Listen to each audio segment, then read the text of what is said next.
দেখিছো আমাৰ যে ধান ৰোৱে মায়ে পথাৰখন হয় নে পথাৰখন এনেকুৱা হয় নে হয় বাৰু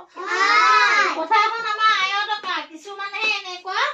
বৰ্গাকাৰ থাকে হয় নে হয় বেছিভাগ এনেকুৱাই থাকে আমাৰ পথাৰখন ধান ৰোৱা হয় নে মায়ে ৰোৱে না ৰোৱে ধান এনেকুৱা পথাৰতে ৰোৱে হয় নহয়